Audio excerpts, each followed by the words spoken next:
He was just 8, barefoot, hungry, and all alone on that cold highland. Every morning, he chased goats across the hills, not for fun, but to survive. Until one man, a stranger, slammed on his brakes and changed everything.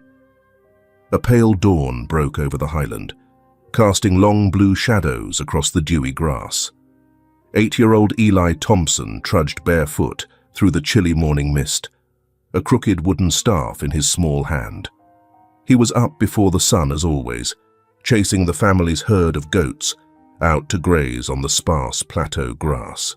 The highland spread out around him, vast and lonely, with distant mountains serrating the horizon. In the early light, Eli's breath puffed white and wispy in the cold air. He shivered in his thin, threadbare flannel shirt, but he didn't dare complain. Frank, his stepfather, stood on the porch of their weather-beaten cabin on the hillside, a dark figure with arms crossed. Even from afar, Eli could feel Frank's stern gaze tracking his every move. "Get those goats moving, boy," Frank hollered, his voice cutting through the quiet dawn. Eli flinched and waved his arms to prod along a lagging nanny goat. His stomach rumbled with hunger. He hadn't had any breakfast, not even a crust of bread. Frank rarely fed him until after the morning chores were done, and sometimes not even then. As he guided the goats toward a brook that glimmered down in a ravine, Eli's mind wandered to memories of his mother. Mama had died just last year, and every day since felt like an uphill climb through sorrow. She had been the gentle warmth in this cold highland life. He could almost hear her voice in the rustle of the grass, urging him to be strong. "Mama, I'm trying," he thought silently, blinking away tears that he wouldn't let fall.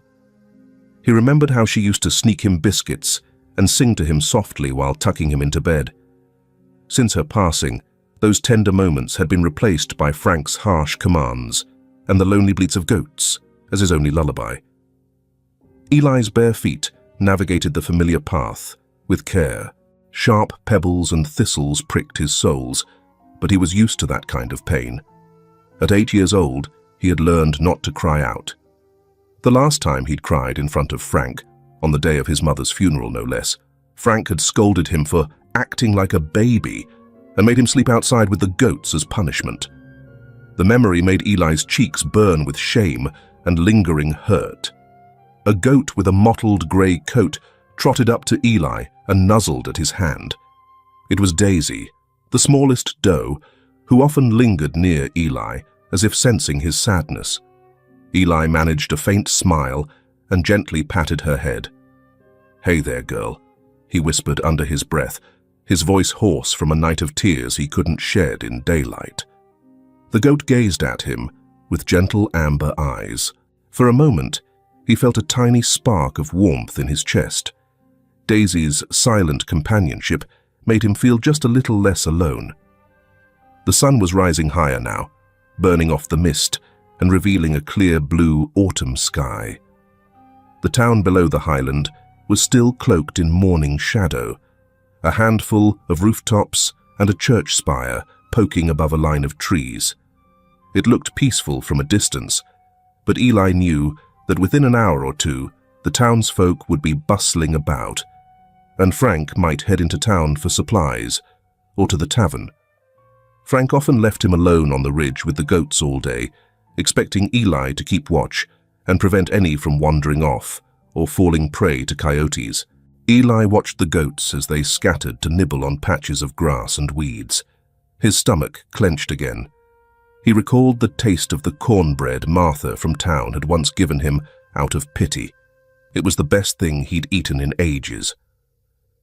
Martha Whitaker was an old friend of his mother's and ran the local diner. She had known Eli since he was a toddler and occasionally slipped him leftovers when Frank wasn't looking. But Frank didn't like Eli accepting charity. Last time Martha handed Eli a sandwich behind Frank's back, Frank found out and flung the sandwich to the ground, grinding it into the dirt with his boot while forcing Eli to watch. "We don't need nobody's pity," Frank had growled that day.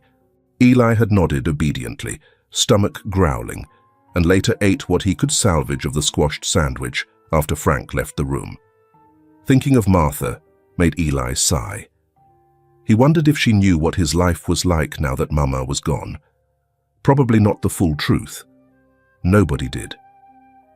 In this small, isolated town, people minded their own business. Even if someone like Martha suspected Frank was too hard on him, what could they do? Frank was his stepfather and legal guardian. Folks were wary of interfering, especially with a man as hot-tempered as Frank Miller. As the morning wore on, the sun climbed and began to warm the earth, but Eli's chores were far from done. He had to keep the goats in sight, mend any breaks in the wire fencing on the far side of the pasture, and haul water from the brook to fill their trough back near the cabin. By midday, his shirt was soaked with sweat, and his stomach felt hollow. Still, he did everything expected of him as quickly and quietly as possible. The quicker he finished, the sooner he might get a bite to eat, if Frank was in a generous mood today. When Eli finally herded the goats back toward the homestead for their noon watering, he saw Frank waiting by the trough with a scowl. Frank was a tall, broad-shouldered man in his late 40s, with sun-leathered skin and a perpetual frown etched into his brow. He jabbed a finger toward a gap in the fence Eli hadn't gotten to yet. "What have you been doing all morning, boy? Sleeping out there?" Frank barked. His words were slurred ever so slightly. Eli could smell the sour tang of whiskey on the air, even a few yards away. Frank must have started drinking earlier than usual. No, sir," Eli stammered softly. He quickly tied the water bucket to the post and started toward the broken section of fence. "I'll fix it right now. I'm sorry, Frank cut him off with a hard glare. "Useless," he muttered under his breath, loud enough for Eli to hear. "Ain't worth the salt in your bread." He took a step forward, and instinctively Eli shrank back. Frank's boots crushed the dry grass as he loomed over the boy. For a moment, Eli thought Frank might raise his hand to strike him right then and there. The man's calloused hand twitched at his side, and Eli's heart hammered. But instead, Frank spat on the ground at Eli's feet. "Get that fence mended before I count to 50, or you'll get no lunch. And if any goat runs off through that gap, you'll be eating dirt for supper again. Understand?" he snarled. "Yes, sir," Eli whispered, eyes on the ground. He darted past Frank, keeping a wide berth to avoid any sudden kicks or grabs. As he knelt by the fence post and began twisting the wire with trembling hands, he felt Frank's eyes boring into his back for a few relentless seconds before the heavy footsteps retreated. Frank had gone inside the cabin, the screen door slamming behind him. Only then did Eli exhale the breath he'd been holding. His hands shook as he worked the wire through the post. Every fiber of his being was tired of the fear, the hunger, the aching loneliness. Up above, a red-tailed hawk circled in the brilliant sky. Eli paused to watch it glide freely on the wind. For a split second, he allowed himself to imagine what it would be like to be that hawk, to soar far away from here, to some place warm and safe and loving. A place where he didn't have to feel so scared all the time. The daydream passed as quickly as it came. Eli lowered his eyes back to the task at hand. This highland was the only home he knew, no matter how cruel its days could be. And at least for now, he had to survive one day at a time under Frank's roof. Little did he know that fate was about to set something unexpected in motion on this lonely highland, a chain of events that would change his life forever. That evening, the sky burned orange and red as the sun dipped toward the jagged peaks. Eli corralled the goats back into their pen behind the cabin, securing the rickety gate with a length of rope. His small body ached from the day's labor, and fear gnawed at his belly. Frank had been in a foul mood ever since noon, grumbling under his breath as he downed whiskey straight from the bottle. Eli had tried to stay out of his stepfather's way, silently going about feeding the goats a few handfuls of grain and refilling their water trough. As Eli double-checked the latch on the pen, he noticed one of the goats was missing. Daisy, the little grey doe who had comforted him earlier, was nowhere to be seen among the cluster of bleating animals. Panic fluttered in Eli's chest. He swiveled his head around the pasture, scanning the edges of the property. Dusk's shadows were creeping in, making it hard to see. Maybe she had wandered out beyond the fence when he was mending that broken section. He thought he'd fixed it in time, but what if he hadn't?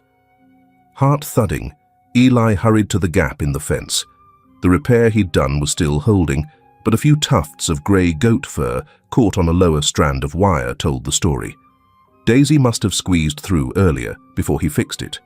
Perhaps she had gone down by the brook or into the thicket of birch trees beyond the ridge. Eli gulped. He knew he should tell Frank right away, but the thought of it made his knees weak. Maybe he could find Daisy on his own before Frank even noticed. Yes, if he was quick, he might coax her back into the pen, and Frank would be none the wiser. Summoning courage, Eli slipped through the fence gap and jogged toward the tree line, calling out in a low voice, "Daisy! Come on, girl! Here, Daisy!" His voice was hoarse and cracking, but he dared not shout too loudly, lest Frank hear.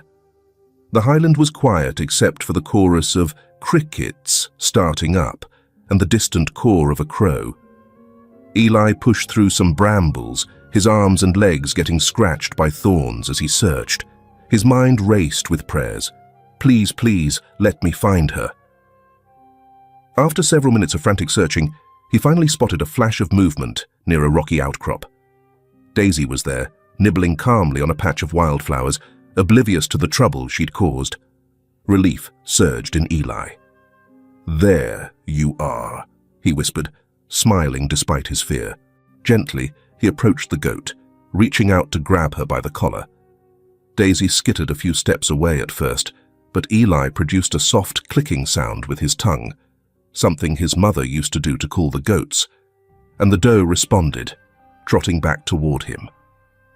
Eli grasped her collar firmly. "Good girl," he murmured, stroking her neck. "Let's get you home."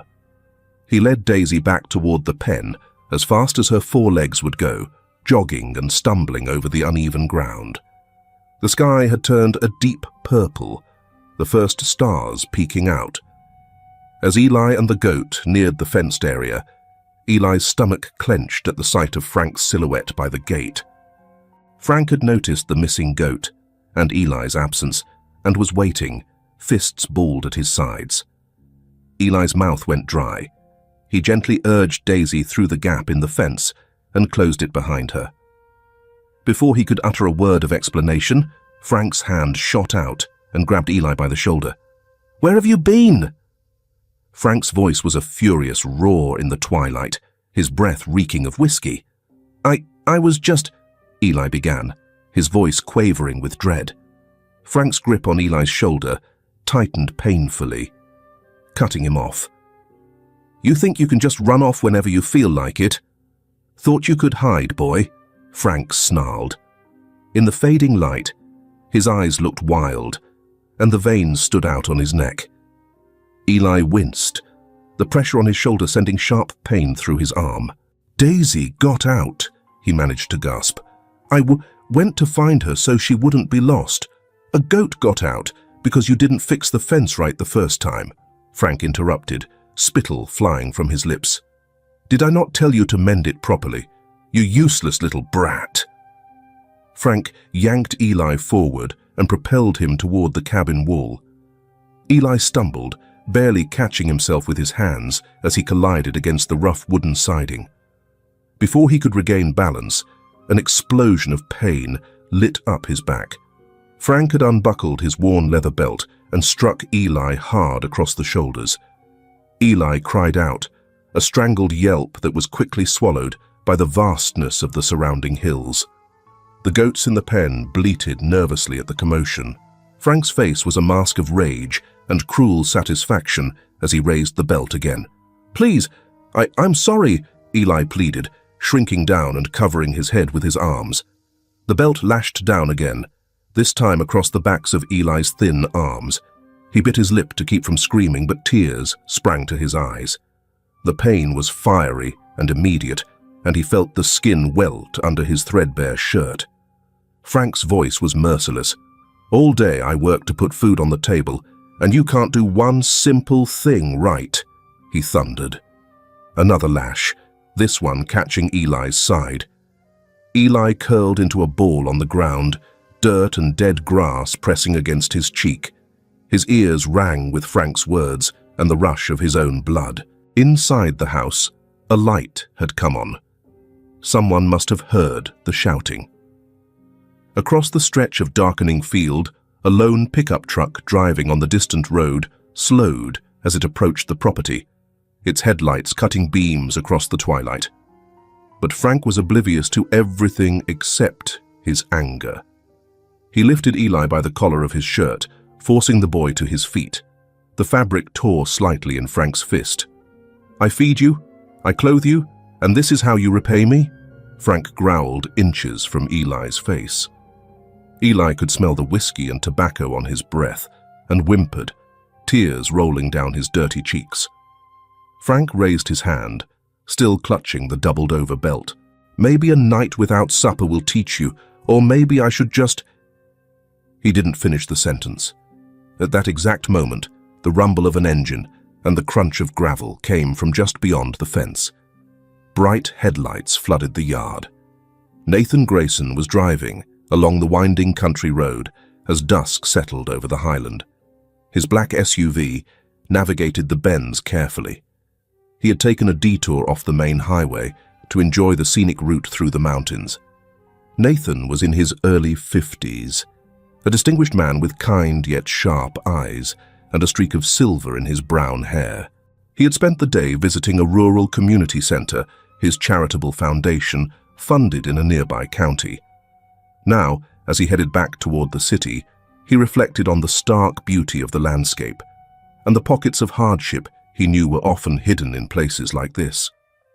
As his vehicle crested a hill, Nathan's headlights swept over a scene that made his heart jolt. Off to the right, beyond a barbed wire fence, he glimpsed a large man dragging a small boy up against the side of a cabin. The boy's cry of pain cut through the twilight. Nathan's hands tightened on the steering wheel. In that split second, he saw the man lift a belt and bring it down on the cowering child. "Dear God," Nathan muttered. Without a second thought, he braked hard and pulled the SUV onto the gravel shoulder. A cloud of dust rose as his tires skidded to a stop. Adrenaline surged through him. He could not in good conscience drive by. Not when a child was being beaten right before his eyes. Nathan threw open his door and stepped out into the cool evening air. The distant bleating of goats and the ticking of his cooling engine were the only sounds for a moment. He grabbed a flashlight from the glove compartment, less for light, his headlights already illuminated the yard, more as a potential tool if things got dangerous. Then he moved swiftly toward the low fence separating the property from the road. "Hey, what's going on here?" Nathan called out, his voice commanding as he approached. His boots crunched on the gravel, and he held one hand up to shield his eyes a little from his own high beams, which lit the yard in stark white. By the cabin wall, the hulking man had paused, momentarily stunned by the interruption. The boy, who looked no older than 7 or 8, was curled on the ground, his thin arms visible and marked by what looked like fresh welts. Nathan felt a surge of anger heat his blood at the sight. The man, Frank, Nathan would soon learn his name, snapped out of his surprise and rounded on Nathan with an ugly scowl. He dropped the boy's collar, letting the child slump against the wall. "Mind your own business," Frank spat, eyes flashing with hostility. "This is my property. Get on out of here." Nathan stepped right up to the fence line, refusing to be intimidated. He could smell alcohol in the air and see the man's unsteady stance. "I'm making it my business," Nathan said firmly. His voice was low and steady, the controlled tone of someone used to being listened to. He fixed Frank with a stare that dared him to object. I saw what you were doing to that boy." Eli, still trembling on the ground, looked up in astonishment. In the harsh lighting, Nathan could see the child's face, streaked with tears, pale with fear, and etched with bruises old and new. The sight was heartbreaking and infuriating all at once. Frank took a few lumbering steps closer, brandishing the belt in his hand. "You've got some nerve, mister," he snarled. "That boy is my son, and I'll discipline him how I see fit. It ain't got nothing to do with you." There was a slight slur in Frank's voice, and he jabbed a finger in Nathan's direction threateningly. Nathan's jaw clenched. He had zero tolerance for child abusers, no matter who they claimed to be. "That's not discipline," he retorted, his tone ice cold. "That's abuse. I won't stand by and watch you hurt him." Frank barked a harsh laugh, though uncertainty flickered in his eyes. He hadn't expected a stranger to intervene, much less one who stood unflinching before his anger. "You some kind of hero? Think you can waltz in here in your fancy car and tell me how to raise my kid? Last warning, pal. Get back in that car and drive away. This is a family matter." Nathan's heart pounded with righteous fury, but he kept his voice measured. "I'm not leaving," he replied. He could see Frank's rage building, the man's chest heaving. "I won't let you touch him again. I've already called the sheriff." It was a bluff. His phone was in his pocket, but he was prepared to call. "If you care about your family matters, you should know that beating a child is against the law, and immoral, to say the least." Eli's wide eyes moved from Frank to Nathan. The boy was breathing hard, clearly in pain and shock, but Nathan saw something else there too, a flicker of hope. Frank stepped right up to the fence, the two men now only a couple of yards apart. Frank was taller and burly from years of hard labor, but he was also drunk and off balance. Nathan, a former college football player in his youth, still kept fit. He was ready to defend himself, or the boy, if it came to it. The goats bleated nervously in their pen as the tension in the air thickened. "You're going to regret sticking your nose where it doesn't belong," Frank growled. His free hand clutched the fence post as if to steady himself. "Don't you lecture me? I put food on that boy's table, a roof over his head." Nathan cut him off sharply, disgust evident on his face. "And bruises on his back. I saw you. So did anyone else passing on that road." He gestured briefly to the road where another car might come along at any time. He was partly bluffing. This stretch was lonely, but Frank glanced that way uncertainly. Nathan pressed the advantage. "Hurting a child is inexcusable.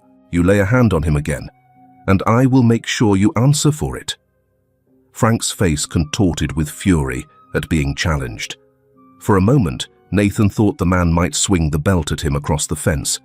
Instead, Frank threw it to the ground and balled up his fists.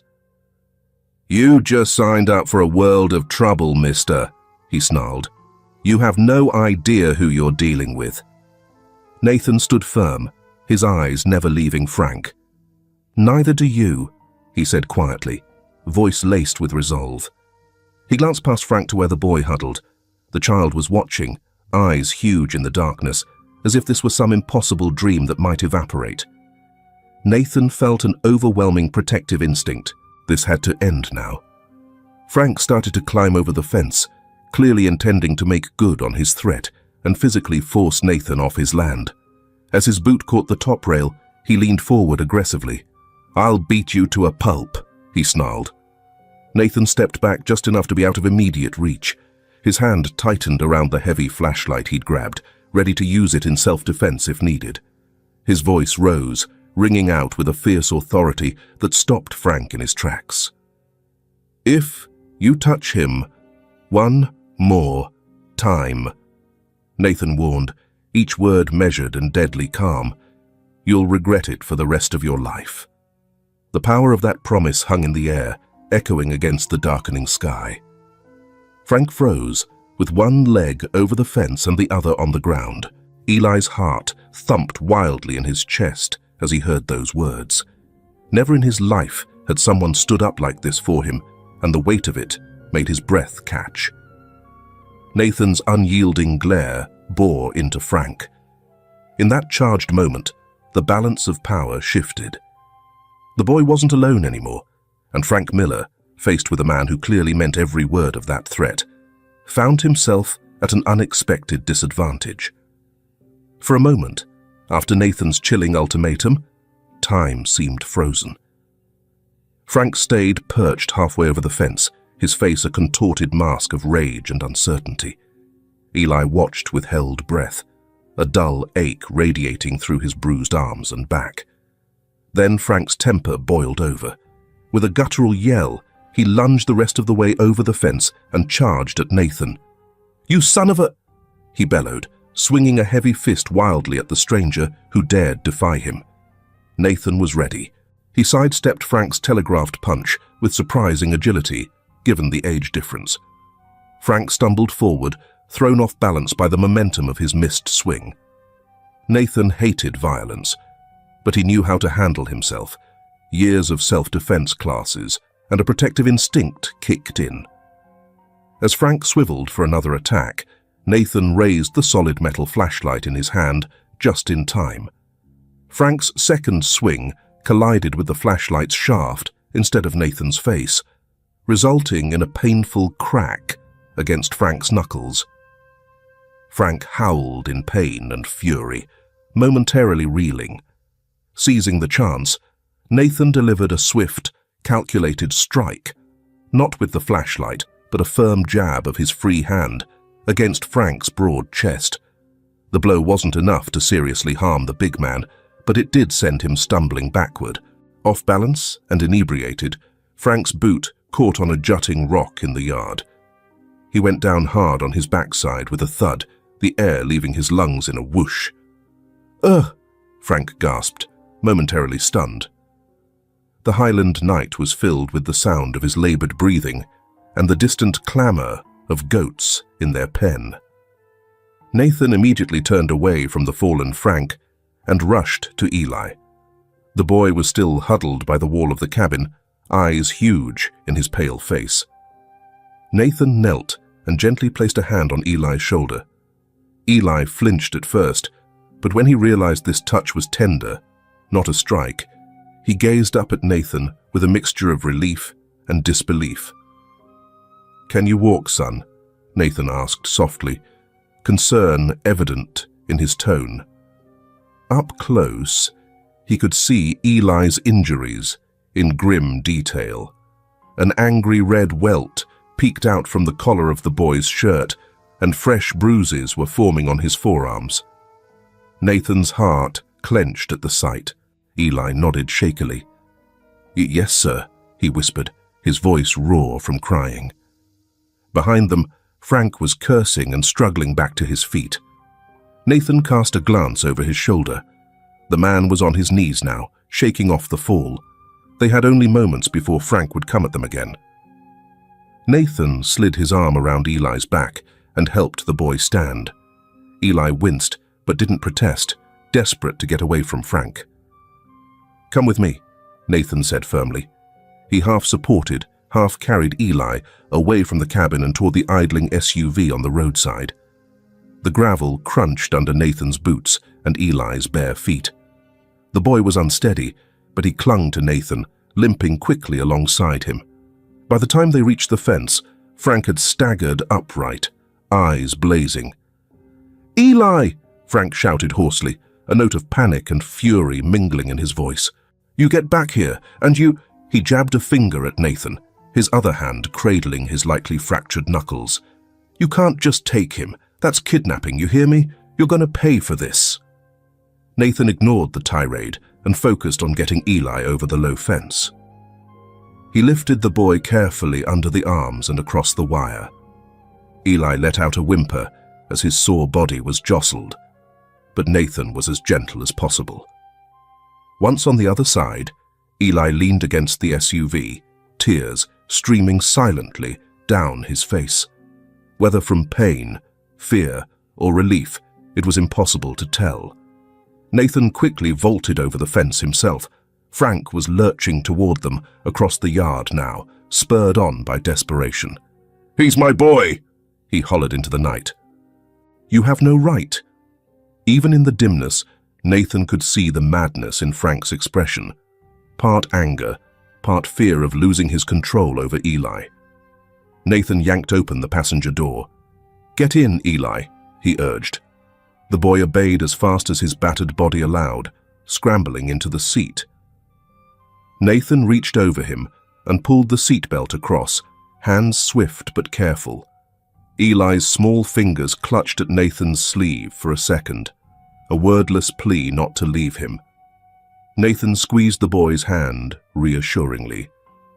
"It's all right. I'm here," he said softly. Frank had reached the fence. He was breathing hard, swaying on his feet. "You're gonna regret this," he barked, though there was a quaver in his voice. "I'll have the law on you, I swear it." Nathan shut Eli's door and turned to face Frank across the fence one final time. "The law?" Nathan replied, raising his voice enough for Frank to hear. "Yes, let's involve the law. Go ahead and call the sheriff, Mr. Miller. I'll be more than happy to show him what you've done to this child." He pointed at Eli, visible through the window, with tears on his cheeks and welts on his skin. "Better yet, I'm calling them myself right now." Frank's bravado faltered. He stood there, chest heaving, uncertainty clouding his drunken eyes. For a split second, it seemed like he didn't know what to do. His power over Eli was slipping away, and a stranger had dared to challenge him with consequences he hadn't planned on. Nathan didn't wait for Frank to respond. He slid into the driver's seat and started the engine. As he did, he grabbed his cell phone from the center console. The SUV's headlights were still bathing Frank in harsh light. He looked suddenly smaller, standing alone in the glow, with dust swirling around him. With one hand on the wheel, Nathan hit 911 on his phone and pressed it to his ear. Frank's eyes widened slightly at that. In the quiet of the cab, Eli could hear the faint sound of the emergency operator answering. Nathan spoke clearly and calmly into the phone. "I'm reporting an incident of child abuse at the Miller property on Old Creek Road. The child is safe with me now, and I'm en route to Pinewood Town Clinic. The abuser is Frank Miller, the child's stepfather. Yes, that's right. Please, send a deputy to secure the scene and take his statement." Frank's mouth moved in what looked like curses, but Nathan could not hear him through the closed windows.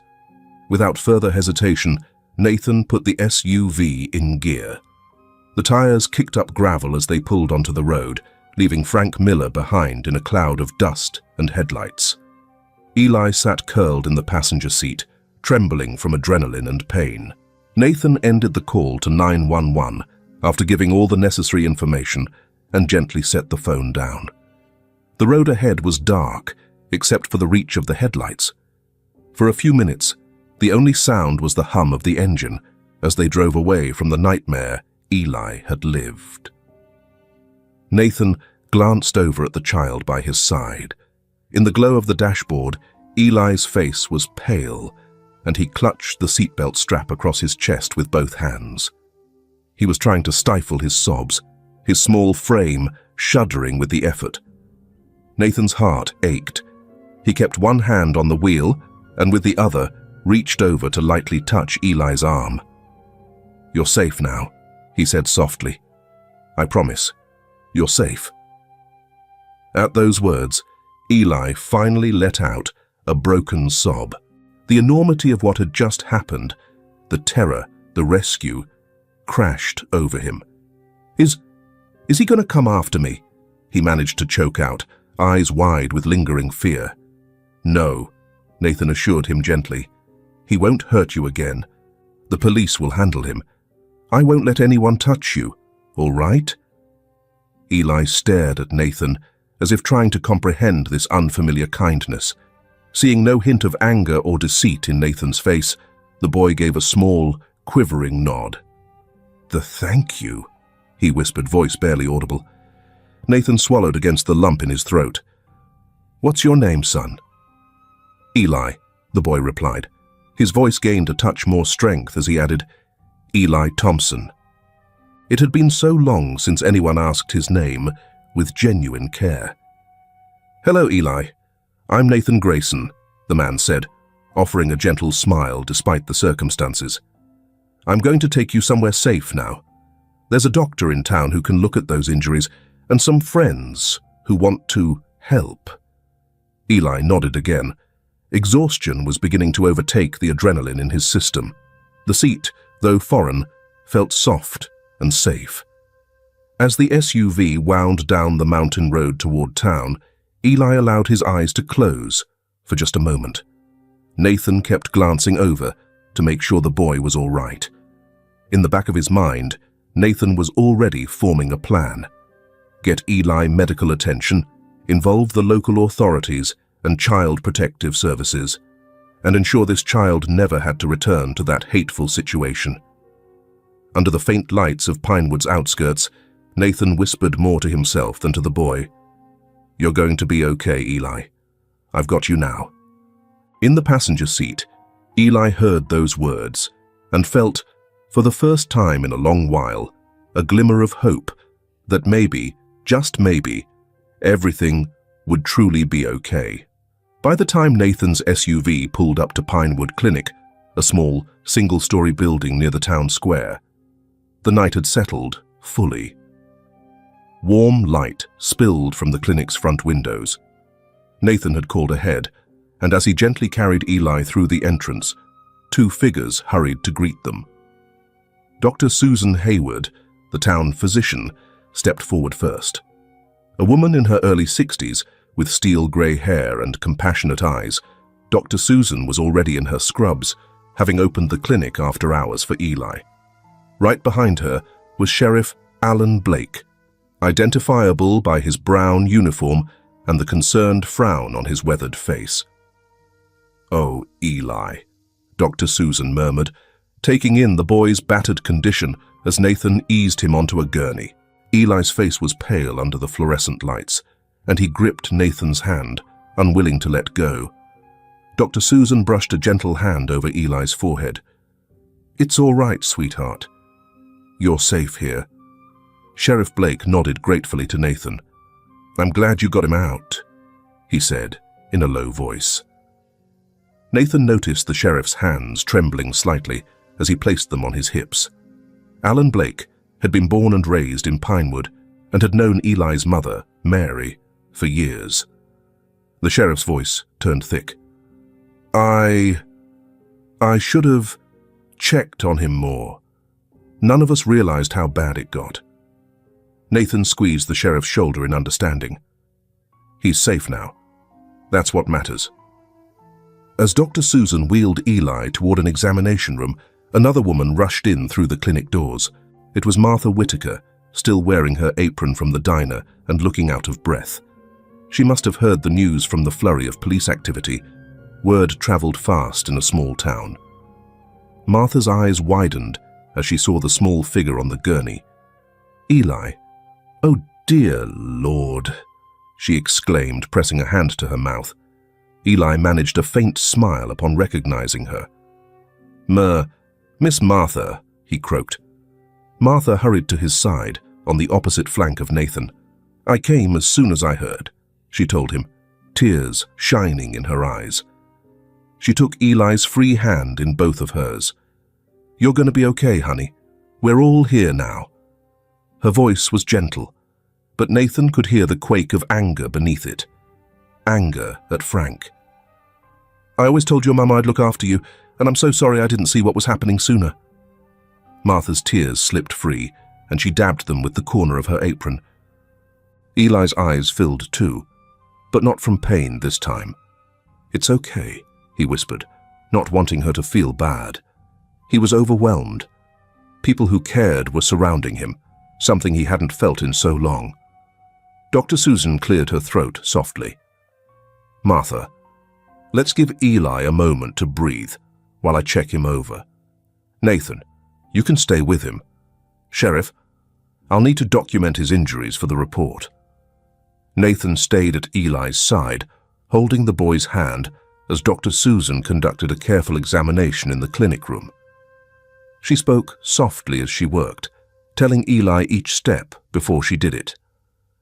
"I'm just going to lift your shirt now, honey. I need to see where you're hurt." Despite her calm demeanor, Nathan saw Dr. Susan's jaw tighten when she raised Eli's tattered shirt to find dark purple bruises blooming across his ribs and back. Martha sucked in a sharp breath, turning her face away for a moment to hide her anguish. Sheriff Blake silently removed his hat and looked down, his expression grim.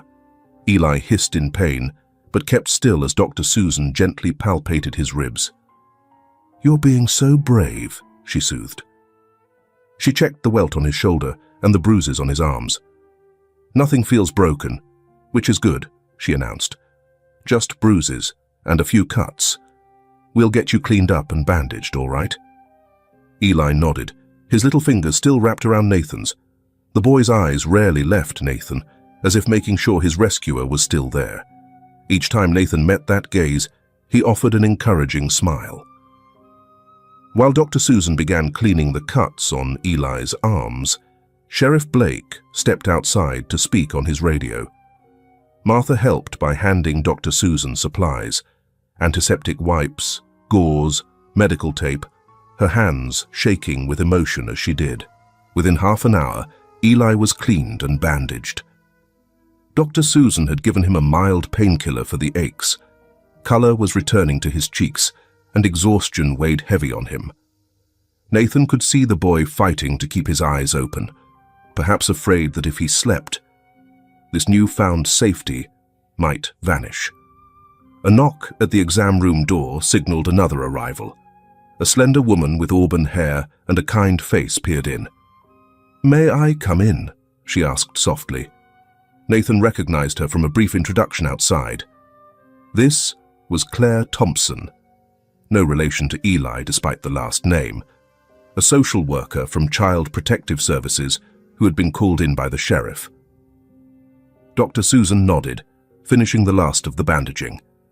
Claire stepped in and offered a gentle smile to Eli. "Hi, Eli. My name is Claire. I'm here to make sure you're taken care of." She looked at Nathan appreciatively. "And you must be Mr. Grayson. I've heard about what you did." "Thank you, Nathan," inclined his head. "I'm just glad I was there in time," he replied. Claire approached the bedside slowly, crouching so she was on eye level with Eli. "How are you feeling, kiddo?" she asked. Eli looked to Nathan, then back at Claire. "Sore," he admitted.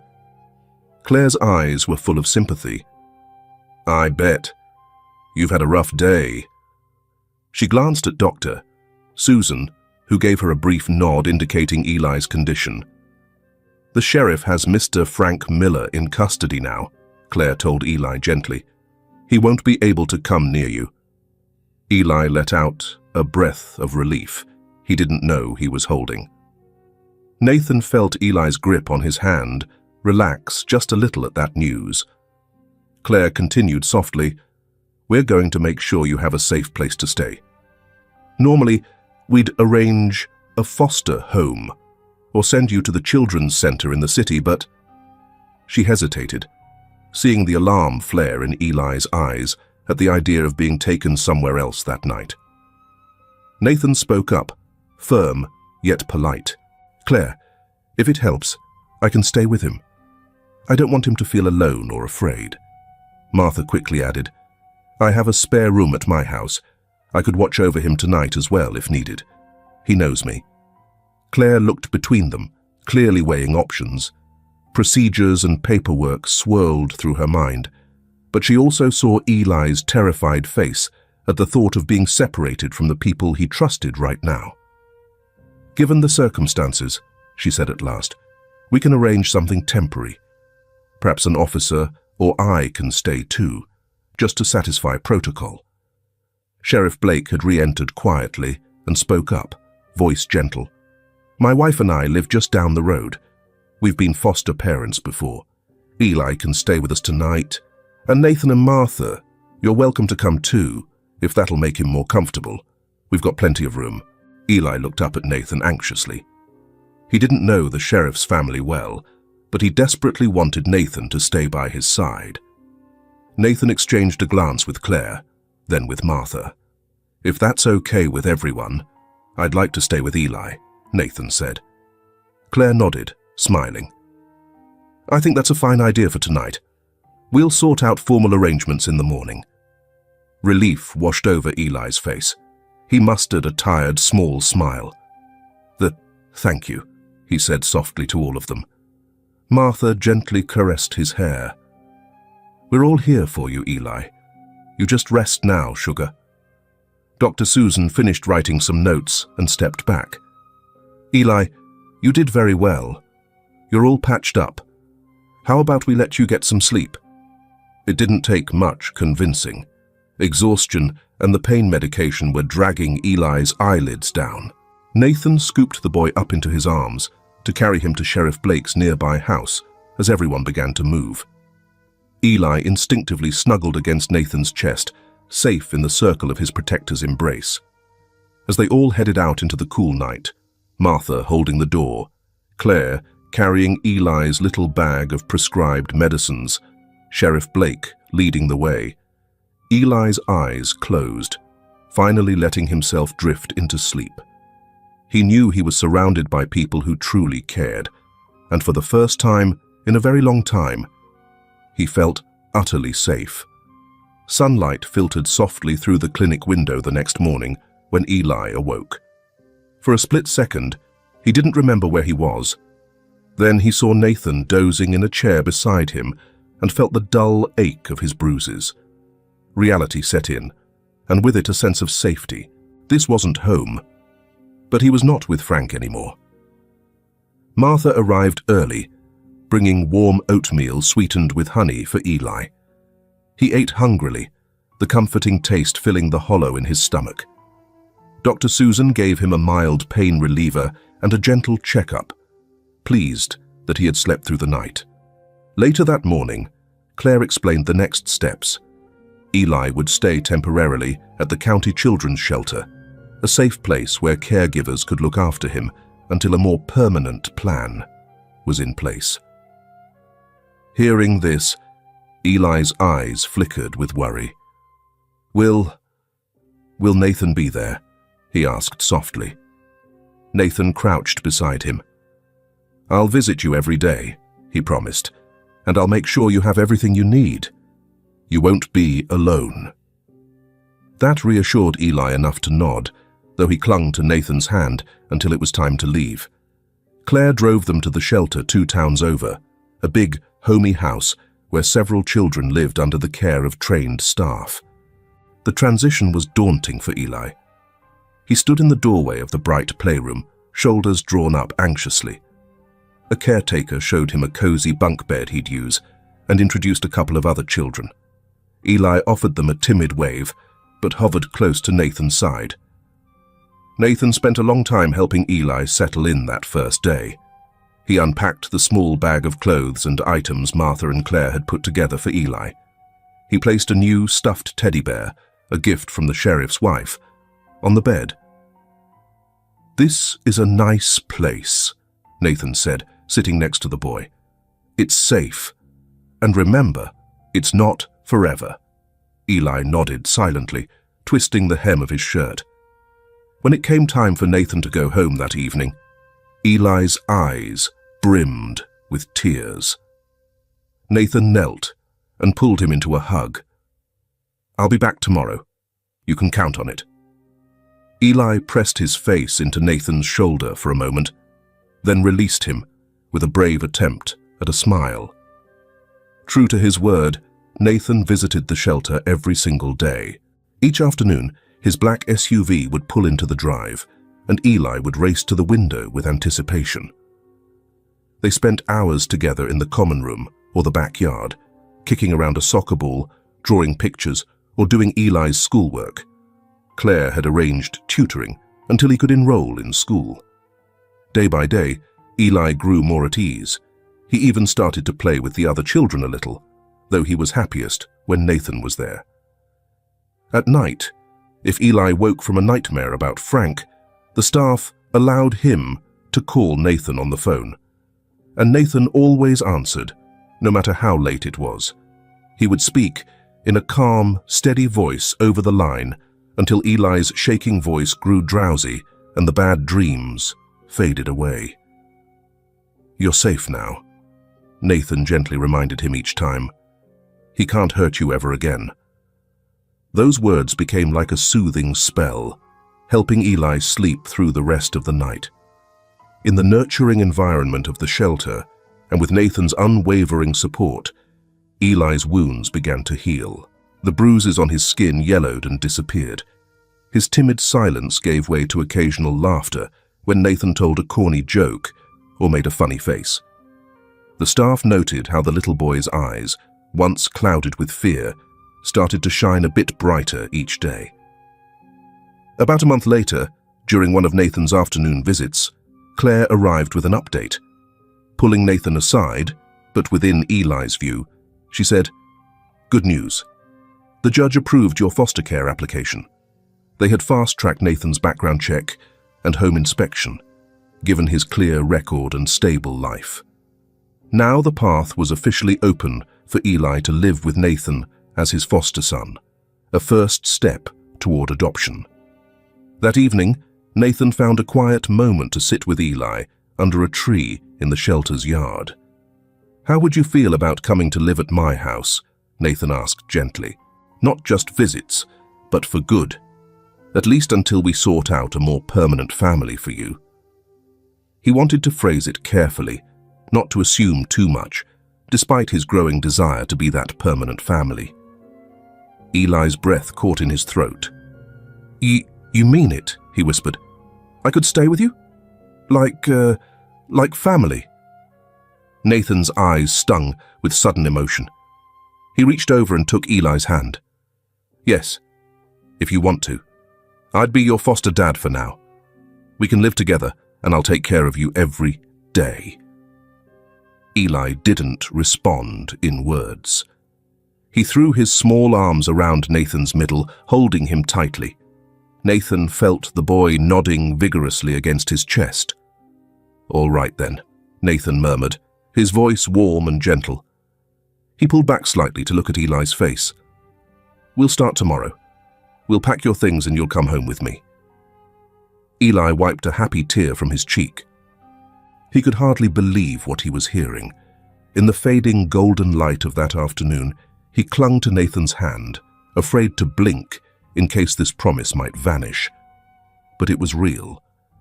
After weeks of waiting and hoping, he wasn't just going to have a safe haven. He was going to have a home. 2 months later, on a crisp morning, Eli found himself clutching Nathan's hand in a county courthouse. Today was the day Frank Miller would face justice. The courtroom was intimidating with its wooden benches and solemn seal of the state mounted on the wall.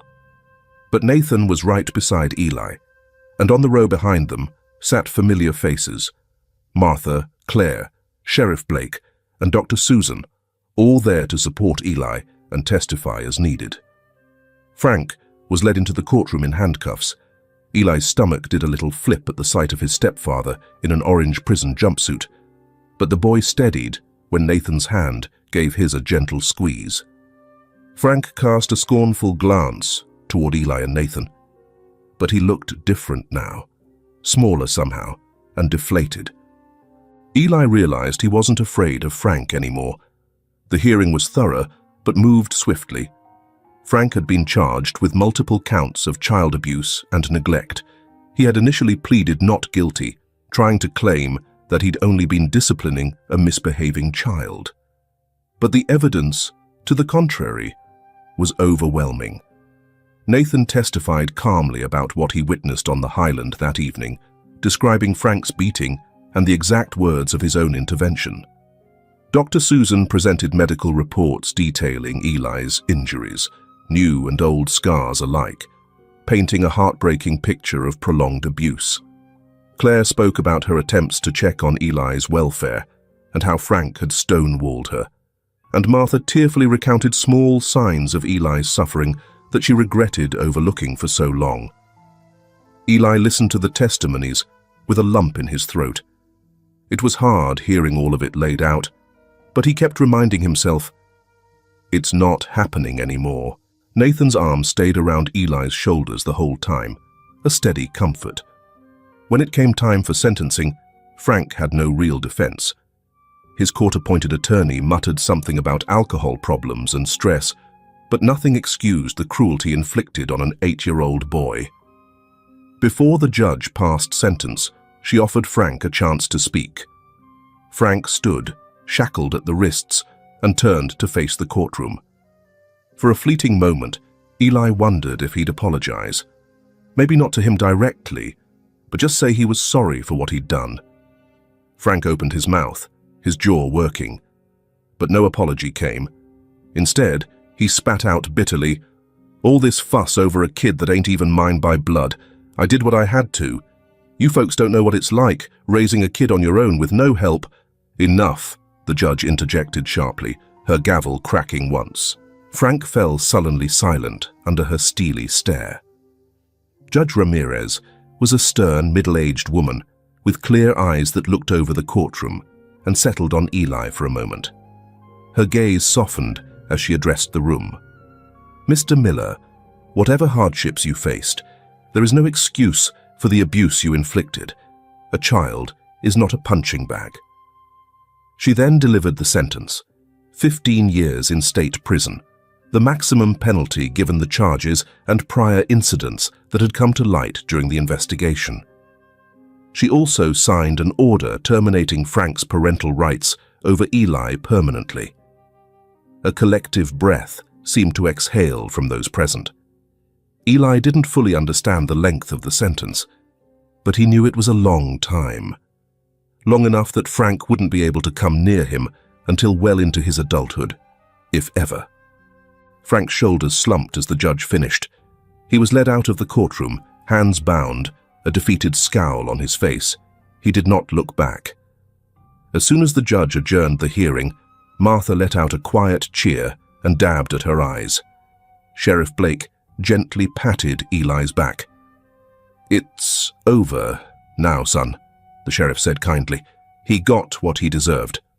Eli nodded slowly. It felt strange, a mix of relief, sadness, and closure swirling inside. Relief won out. Frank was truly gone from his life. Nathan knelt next to Eli's chair, coming to eye level. "You okay?" he asked softly.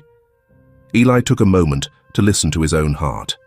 The tightness he used to feel whenever he thought of Frank was easing, like a dark cloud lifting to let in sun.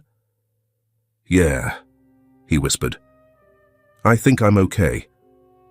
Nathan smiled and pulled him into a hug right there in the courtroom. "You were so brave," he murmured into Eli's hair. Eli felt a couple of Nathan's tears warm against his scalp, and he realized his new father, for that is how he thought of Nathan now, was crying quietly in relief and joy. Claire joined them, her voice gentle.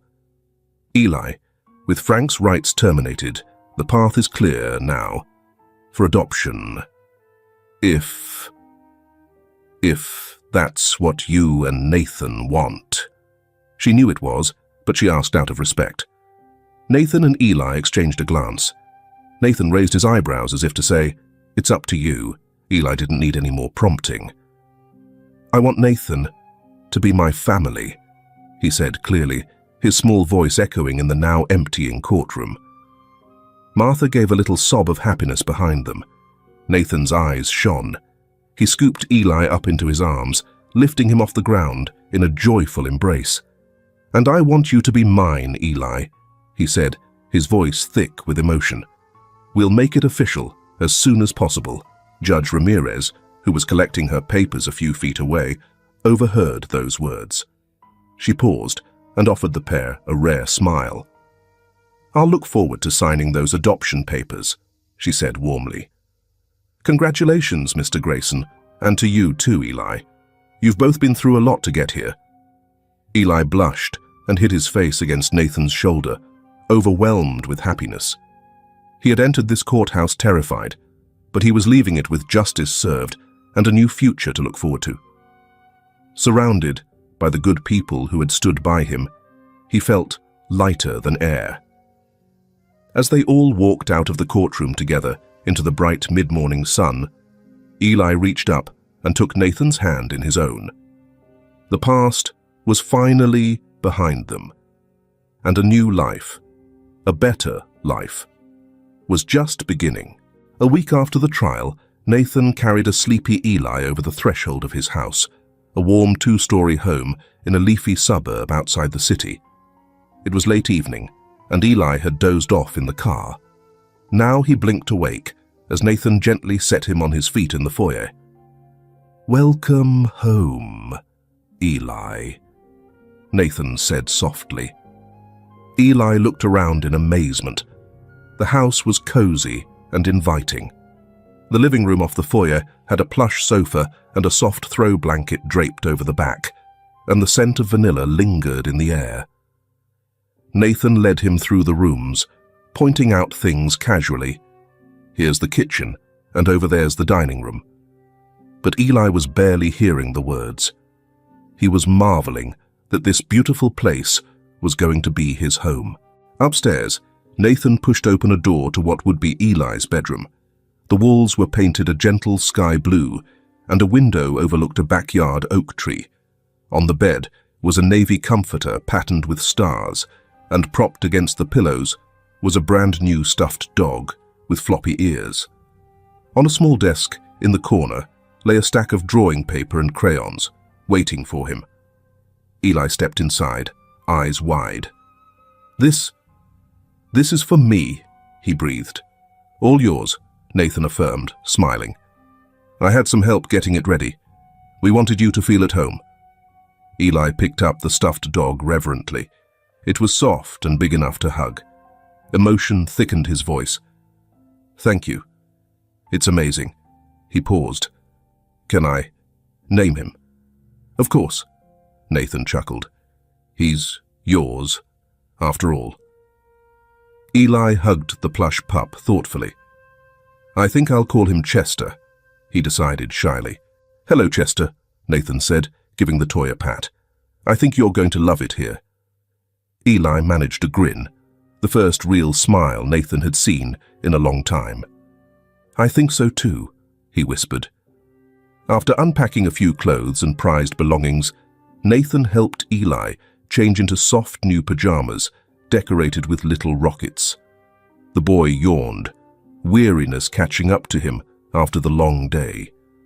Nathan pulled back the covers of Eli's bed, and Eli climbed in, sinking into the softest mattress he had ever felt. Nathan tucked the blanket around him. "Comfy?" he asked. Eli nodded. The room was dim and peaceful. He clutched Chester under one arm. Nathan sat at the edge of the bed, his face gentle in the glow of the nightlight. "If you need anything, if you have a bad dream or feel scared, my room's just down the hall," he promised. Eli felt a surge of affection and safety. He reached out and took Nathan's hand, small fingers curling around Nathan's larger ones. In a timid voice he said, "Good night, Dad." Nathan's breath hitched. He gave Eli's hand a tender squeeze, his eyes shining. "Good night, son," he whispered. Sweet dreams. In the months that followed, life settled into a joyful routine at the Grayson house. Each weekday morning, Nathan made Eli a packed lunch and walked him to the school bus stop. Every evening, they ate dinner together and talked about their day. On weekends, they visited parks, baked cookies in the kitchen, or played catch under the oak tree in the backyard. With every bedtime story, every reassuring hug after a bad dream, every peal of laughter shared, Eli grew more confident and secure. They were, in every way that mattered, already a family. And soon, it would become official. The adoption hearing took place in Pinewood's modest courthouse on a bright summer morning. The same judge who had sentenced Frank now sat beaming down at Eli and Nathan from the bench. Only this time, the courtroom atmosphere was joyful and expectant. Gathered in the first rows were Martha, Claire, Sheriff Blake, Doctor, Susan, and a few friendly faces from town who had come to witness this happy occasion. Eli sat at the petitioner's table beside Nathan, swinging his legs anxiously under the chair, not from fear, but from excitement. Nathan gently put an arm around his shoulders, and Eli flashed him an eager grin. Judge Ramirez cleared her throat, though she too wore a smile. "We're here today in the matter of the adoption of Eli Thompson," she began. "Mr. Nathan Grayson has petitioned to become Eli's legal father." The formal words made Eli's heart thump with anticipation. After a few procedural questions for Nathan, confirming his name, address, and intent to adopt, the judge peered kindly over her glasses at Eli. "Young man, can you please state your name for the record?" Eli sat up straight. "My name is Eli," he paused, then added proudly, "Eli Thompson Grayson, Your Honor." A soft chuckle rippled through the room. Nathan's eyes glistened as he squeezed Eli's hand. The judge's smile widened. "Well, I'd say that answers my next question," she said. "But just for formality, Eli, do you want Mr. Grayson to be your dad and to live with him as your family from now on?" "Yes, ma'am. More than anything," Eli replied, his voice clear and sure. "And Mr. Grayson," Judge Ramirez continued, turning to Nathan, "do you promise to love and care for Eli as your own son for all the days of your life?" Nathan's voice caught in his throat for a second as emotion swelled. "I do, Your Honor. With all my heart." Martha sniffled loudly into a handkerchief, and even Sheriff Blake had to blink hard a few times. Judge Ramirez nodded, looking pleased. "Then I see no reason to delay. By the power vested in me by the state, I hereby approve the adoption. Eli Thompson Grayson," she addressed the boy with a grin, "you officially have a forever family. Congratulations." She brought down her gavel lightly, and the courtroom erupted in gentle cheers and applause. Nathan scooped Eli into a hug, lifting him off the ground as everyone clapped. Eli threw his arms around Nathan's neck, feeling an overflow of pure happiness. Martha and Claire hurried over first, both dabbing tears of joy. "Oh, Eli, sweet boy, you got your happy ending," Martha cried, giving him a kiss on the cheek before wrapping both Nathan and Eli in a warm, grandmotherly hug. Claire offered her congratulations and ruffled Eli's hair affectionately, noting how at peace he looked. Dr. Susan hugged Nathan and then Eli, remarking, "Your mother would be so proud, Eli." He believed it was true. Somehow, he felt she knew and was smiling on him today. Finally, Judge Ramirez stepped down from the bench to hand Nathan and Eli the official adoption certificate. In a rare casual moment, she said, "I rarely get to see outcomes as uplifting as this. You take care of each other now." "We will," Nathan promised, shaking her hand. Eli nodded vigorously, clutching the certificate against his chest like a treasure. As they all filtered out of the courtroom into the sunshine, Sheriff Blake pulled out his phone. "All right, everyone, how about a photo of the new family?" On the courthouse steps, Nathan knelt beside Eli while their friends gathered around them. In the picture that followed, Eli's grin was gap-toothed and radiant, Nathan's arm was wrapped around his son, and a small town's worth of love surrounded them. Eli realized, as the camera flashed, that he had everything he'd ever dreamed of now: a father who loved him, friends who felt like an extended family, and a future that was bright and open. He silently whispered a thank you to his mama somewhere above, and to anyone listening, for bringing Nathan into his life. He was home. Forever. Later that afternoon, after the adoption ceremony, Nathan and Eli took a drive up the winding road to the highland above Pinewood. The late-day sun cast a golden sheen over the grasses and rocky outcrops. This was the same plateau where Eli had once herded goats under very different circumstances. Today, he returned not as a frightened boy under a tyrant's thumb, but hand in hand with his father, ready to face the past and say a proper goodbye. They stopped near the old Miller property. The dilapidated cabin still stood, now empty and quiet. The goat pen's gate hung open, swaying gently in the breeze. Eli gazed at the familiar yard, where so many unhappy memories had played out. He felt a slight shiver, recalling cold mornings and harsh words. But then Nathan's warm presence at his side brought him back to the present. "You all right?" Nathan asked softly. Eli nodded. "It's strange. Seeing it now," he said. They stood by the fence line where Nathan had once confronted Frank. The place seemed smaller than Eli remembered, almost forlorn. "I used to think I'd be stuck here forever," he admitted. Nathan knelt down, putting an arm around Eli's shoulders. "You're free of this place, Eli. You never have to come back here again if you don't want to." "I know," Eli replied, leaning into Nathan. "I wanted to come back just this once, so I can leave it behind for good." With that, they returned to the car and drove a little farther up the hill to a small country cemetery nestled under a stand of cedar trees. Eli's mother was buried there, marked by a simple stone that Nathan and Martha had helped him choose months ago. Eli approached the grave, carrying a small bouquet of wildflowers he had picked by the roadside. Nathan hung back a few respectful steps to give him privacy, though he remained close enough for comfort. "Hi, Mama," Eli whispered, kneeling and placing the wildflowers gently at the base of the headstone. The carved letters of her name, Mary Thompson, glinted in the sunlight. I wanted to tell you that I'm okay. I have a home now. A real home. Nathan's taking good care of me. He's my dad now." Eli smiled, a tear slipping down his cheek. "I wish you could meet him. You'd like him, Mama. I know you would." A soft breeze stirred the grass, and Eli closed his eyes, imagining it was his mother's spirit wrapping him in a warm embrace. He felt no sadness now, only love and a gentle peace. "I love you," he murmured. "I won't ever forget you. Thank you for watching over me."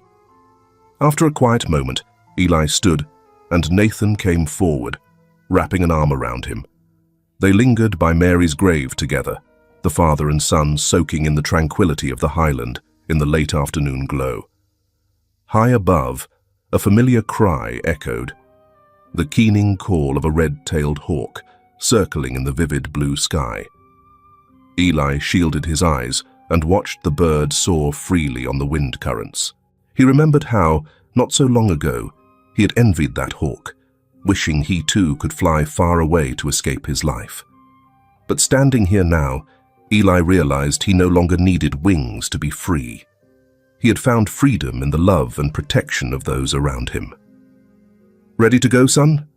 Nathan asked, gently after a while. Eli took a final fond look at his mother's resting place and the sprawling highland beyond, bathed in golden light. All the fear and pain that had once lived here were now just memories, laid to rest, like the flowers on Mary's grave. He reached up and took Nathan's hand firmly in his own. "I'm ready," he said, voice clear and filled with hope. Together they walked back toward the car, leaving the highland's long shadows behind them. Eli didn't look back at the old cabin or the past that had haunted him. He had everything he needed right beside him.